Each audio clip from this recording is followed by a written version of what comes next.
तो आज हम लोग स्टार्ट करेंगे जो हमारा क्लास 9th है उसकी बायो। आज हम लोग पहले चैप्टर से स्टार्ट कर देंगे और चैप्टर का नाम है जीवन की मौलिक इकाई। जीवन की मौलिक इकाई इसे कहते हैं जीवन की मौलिक इकाई। और अगर हम इसकी इंग्लिश की बात करें तो इसे कहा जाता है द फंडामेंटल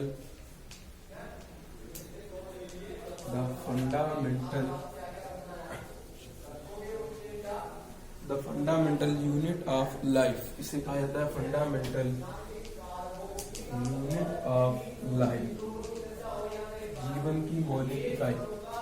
और इसी को हम लोग कहते हैं जीवन की मौलिक इकाई होती कौन है? हमारी कोशिका। तो जीवन की मौलिक इकाई कौन है? हमारी कोशिका, cell. Fundamental unit of life है। जबकि अब इस चैप्टर का पहले मतलब ही समझ लें है क्या। तो दो शब्द होते हैं, एक होता है सजीव शब्द, एक शब्द होता है निर्जीव। एक है हमारा सजीव और एक है हमारा निर्जीव। तो सजीव और निर्जीव को सबसे बेहतर डिफाइन करने का सबसे अच्छा तरीका अंतर करने का है कि अगर कोई चीज सजीव है, अगर कोई चीज जीव है, यानी इसका मतलब उसके अंदर जीवन पाया जा रहा है। और अगर कोई चीज के अंदर जीवन पाया जा रहा है तो ये बात सत्य है कि उसके अंदर जरूर ही क्या पाई जाएगी? कोशिका पाई जाएगी। यानी जीवन अगर किसी भी चीज के अंदर है तो उसके अंदर कोशिका का होना अवश्य ही है। अगर कोई चीज निर्जीव है और निर्जीव है तो उसके अंदर जीवन नहीं है, जीवन नहीं है तो उसके अंदर कोशिका भी नहीं होगी। तो यहाँ पर जीवन की मौलिक इकाई का मतलब ये हो गया, यदि कोई चीज जीवित है, सजीव है, तो उसके अंदर कोशिका अवश्य ही पाई जाएगी। अगर वो सजीव नहीं है तो उसके अंदर कोशिका भी नहीं पाई जाएगी। कहने का अर्थ है हम लोग कोशिका के आधार पर किसी सजीव और निर्जीव को क्या कर सकते हैं? अंतर कर सकते हैं। उनमें हम लोग क्या कर सकते हैं? डिफरेंस कर सकते हैं। तो इसीलिए इस चैप्टर का नाम पड़ गया जीवन की मौलिक इकाई। कहने का मतलब अगर किसी भी चीज के अंदर जीवन है, लाइफ है, तो जरूर ही उसके अंदर कोशिका जरूर पाई जाती होगी। तो ये बात हो गई हमारी चैप्टर की। अब इस कोशिका के बारे में दो चार बातें जान ले क्या है। तो सबसे पहले बात चल रही है नंबर 1 में हम लोग सीखेंगे कोशिका का इतिहास। तो हेडिंग है हमारी कोशिका का इतिहास। कोशिका का इतिहास। अब इसमें जान लेते हैं हम लोग कोशिका का इतिहास क्या है, वो देख लेते हैं। तो हर एक बात को अब हम लोग देखेंगे कोशिका का इतिहास क्या है।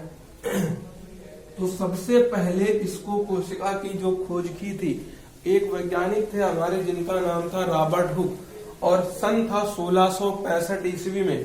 तो उन्होंने क्या किया, जो हमारी कॉर्क होती है, जो कॉर्क का मतलब क्या होता है, पहले के टाइम पर जो हमारी बोतल्स होती थी कांच की या किसी भी बोतल, तो उसके ऊपर लकड़ी का इस तरीके से डॉट लगा रहता था। इसी डॉट को हम लोग कहते थे कॉर्क। और इन्होंने कॉर्क की बनाई भैया स्लाइस। और स्लाइस को सूक्ष्मदर्शी की सहायता से देखा। किसकी सहायता से? सूक्ष्मदर्शी की सहायता से देखा। जब इन्होंने सूक्ष्मदर्शी की सहायता से देखा तो इनके अंदर जो है आपको बहुत सारे मधुमक्खी के छत्ते के समान संरचना दिखाई पड़ी। इस तरीके से संरचना दिखाई पड़ी। इस संरचना को इन्होंने नाम दे दिया सेल। क्या नाम दे दिया भैया? इन्होंने इस संरचना को ही क्या नाम दे दिया? तो मधुमक्खी के छत्ते के समान संरचना दिखाई पड़ी और इसी को इन्होंने नाम दे दिया, एक कमरे को क्या नाम दे दिया? सेल कह दिया, कोशिका कह दिया। और ये बात कब है, कब की है? 1665 ईस्वी की। कब की है? 1665 ईस्वी की, सन 1665 ईस्वी में। अब इसी को हम लोग लिखित रूप दे देते हैं। तो क्या लिखेंगे? रॉबर्ट हुक ने, तो लिखेंगे सन 1665 ईस्वी में रॉबर्ट हुक ने बोतल की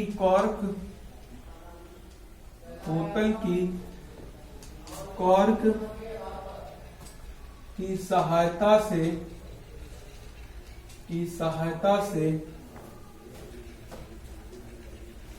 मधुमक्खी के छत्ते के समान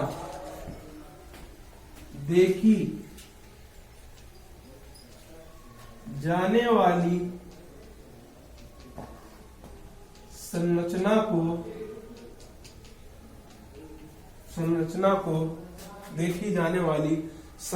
को कोशिका कहा। तो पहली बात आपको ये याद रखनी है इनके बारे में कि 1665 में रॉबर्ट हुक ने क्या किया, ऐसी बात कही। फिर इसके बाद एक दो चीजें और याद रखनी है, फिर आगे हम लोगों का और आगे चीजों को देखना है।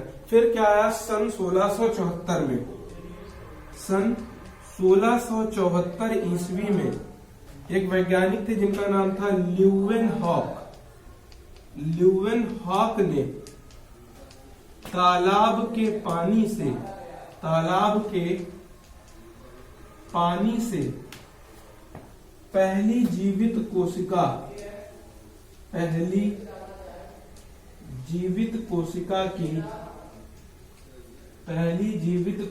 की खोज की। कोशिका की क्या की भैया, खोज की। पहली जीवित कोशिका की क्या की, खोज की। किसने, वैज्ञानिक ल्यूवेनहॉक ने। कौन से सन में, सन 1674 ईस्वी के अंदर जीवित कोशिका का पता लगा लिया इन्होंने। फिर उसके बाद आए थे भैया हमारे रॉबर्ट ब्राउन 1831 में। याद रखना सब चीज को, सन 1831 ईस्वी में रॉबर्ट ब्राउन ने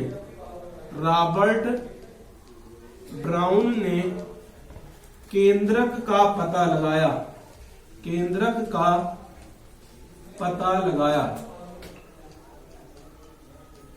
तो उसके बाद आए थे कौन वैज्ञानिक, सन 1831 ईस्वी में रॉबर्ट ब्राउन ने क्या किया, केंद्रक का पता लगा लिया 1831 ईस्वी के अंदर। फिर एक वैज्ञानिक आए पुरकिंजे नाम के, उन्होंने क्या किया 1839 ईस्वी के अंदर जीव द्रव्य को क्या कहा, जीवन का भौतिक आधार नाम दे दिया। जीव द्रव्य को क्या कह दिया, जीवन का भौतिक जो जीव द्रव्य था उसको नाम दे दिया।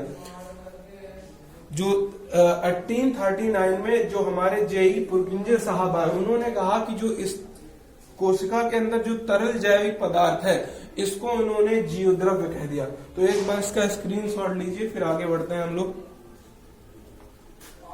तीसरा पॉइंट हो गया, हम लोग चौथे पॉइंट पर चलेंगे।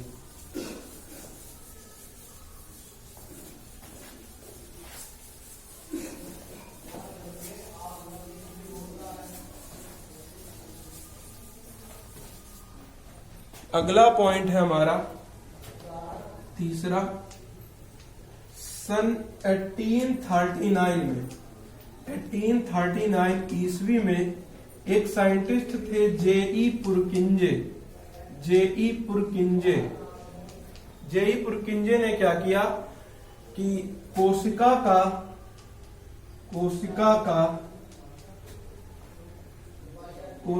के तरल जैविक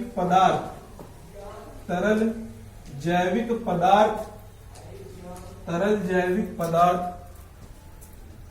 को जीव द्रव्य नाम दिया। क्या नाम दिया भैया, जीव द्रव्य नाम दे दिया। तो 1839 ईस्वी की बात है, वैज्ञानिक का नाम था जेई पुरकिंजे ने क्या कहा कि जो कोशिका के अंदर तरल भाग होता है उस तरल भाग को उन्होंने नाम क्या दे दिया, जीव द्रव्य कह दिया। और जीव द्रव्य को कहते हैं प्रोटोप्लाज्म, इंग्लिश में क्या कहते हैं भैया, प्रोटोप्लाज्म नाम दे दिया। फिर उसके बाद एक वैज्ञानिक आए स्लाइडेन और स्वान। कौन से है भैया, स्लाइडेन और स्वान। देखते हैं चौथा पॉइंट।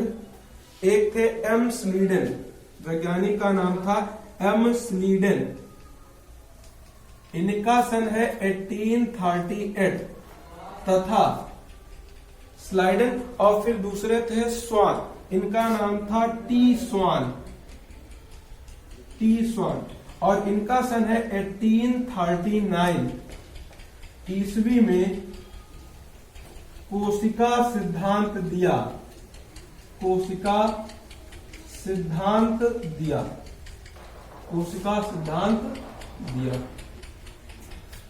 जो स्लाइडेन और स्वान थे, यानी 1838 में स्लाइडेन ने और टी स्वान ने 1839 ईस्वी में एक सिद्धांत दिया। इस सिद्धांत को कहा गया कोशिका सिद्धांत कहा। और इस सिद्धांत के अनुसार कहा जाता है कि जितनी भी हमारे जीव जंतु हैं या पौधे हैं, सभी कोशिकाओं से मिलकर बनते हैं और यही जीवन की क्या है, मूलभूत इकाई है। तो कोशिका सिद्धांत क्या है?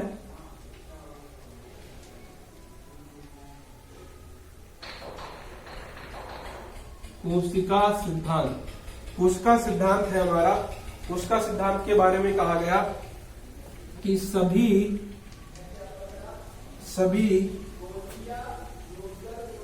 पौधे और जंतु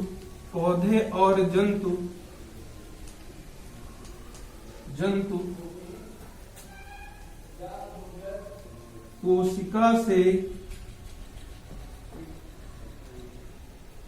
मिलकर बने होते हैं, कोशिका से मिलकर बने होते हैं। यही जीवन की मूलभूत इकाई है, यही जीवन की मूलभूत इकाई है।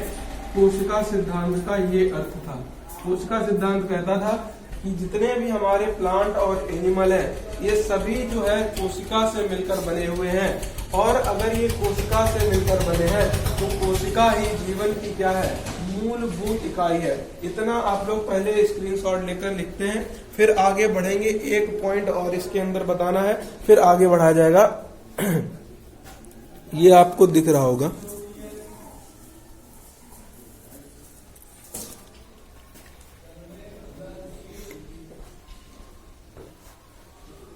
चलिए अगला पॉइंट देखते हैं लोग 5वें नंबर पर।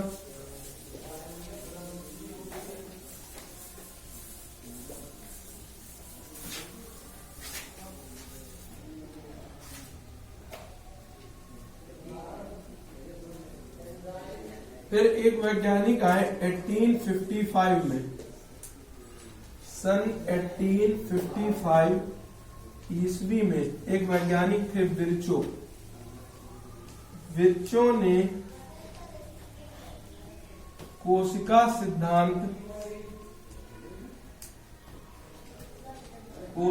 सिद्धांत पर बल दिया। और क्या बताया भाई? इनके अनुसार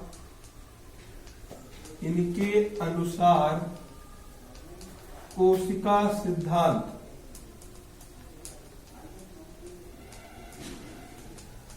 देखिए, पहला स्टेटमेंट तो वही रखा जो उन्होंने बताया था। क्या बताया था? कि सभी पौधे व जंतु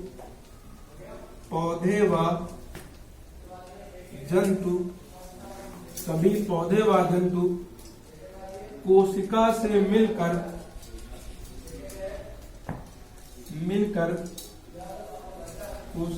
मिलकर बने होते हैं। एक स्टेटमेंट और जोड़ दिया इन्होंने। क्या था स्टेटमेंट? वो दूसरा वाला। दूसरा स्टेटमेंट कहता है कि नई कोशिकाएं अपनी पूर्ववर्ती कोशिका से जन्म लेती हैं। तो कहेंगे नई कोशिका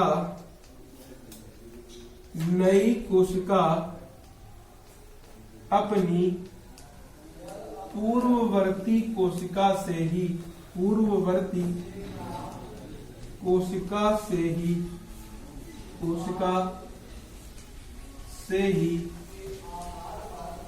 निर्मित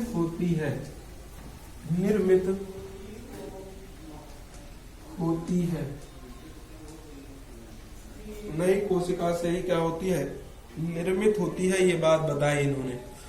फिर क्या हुआ कि सन 1940 में क्या हुआ, एक जब सूक्ष्मदर्शी की खोज हो गई तो हर एक प्रकार के कोशिकांग और जो हमारे कोशिका के विभिन्न भाग थे वो भी क्या होने लगे, खोजे जाने लगे। तो 5वें पॉइंट के बाद 6ठे पॉइंट में लिखेंगे 1940 ईस्वी में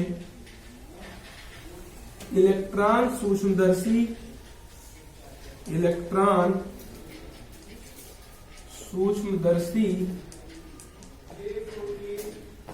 की खोज के कारण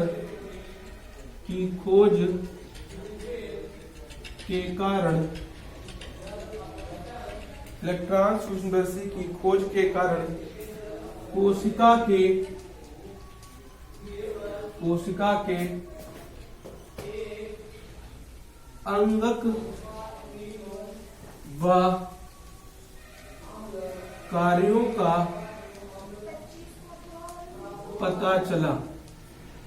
तो ये हो गया हमारा पूरा कोशिका के इतिहास के बारे में कि कौन कौन से वैज्ञानिकों ने मिलकर कोशिका के खोजने में भाग लिया है, कितना समर्थन किया है।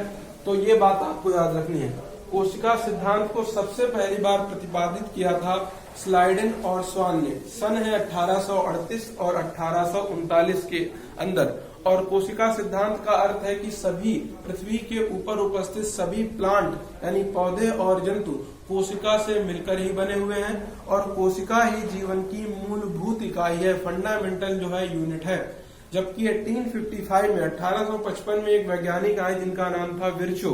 इन्होंने क्या किया कि विर्चो ने एक बात और जोड़ दी कोशिका सिद्धांत में। तो कोशिका सिद्धांत में नया बल एक प्रस्तुत किया, कहा कि जो जितने भी प्लांट है और एनिमल है ये तो कोशिका से मिलकर बने होते हैं। पहली बात तो सही है। दूसरी बात और जोड़ दी कि जो नई कोशिका का निर्माण जो हो रहा है ये अपनी पूर्ववर्ती कोशिका पहले की कोशिका से ही होता है। तो नई कोशिका का निर्माण पहले की पूर्ववर्ती कोशिका यानी जो कोशिका पहले से उपस्थित होती है उसी कोशिका से निर्माण होता है। तो ये बात हो गई हमारी कोशिका वाले चैप्टर की। और आगे का जो बात है वो हम लोग नेक्स्ट वीडियो के अंदर करेंगे। चलिए इतना आप लोग को नोट कर लेना है अपनी फेयर पर।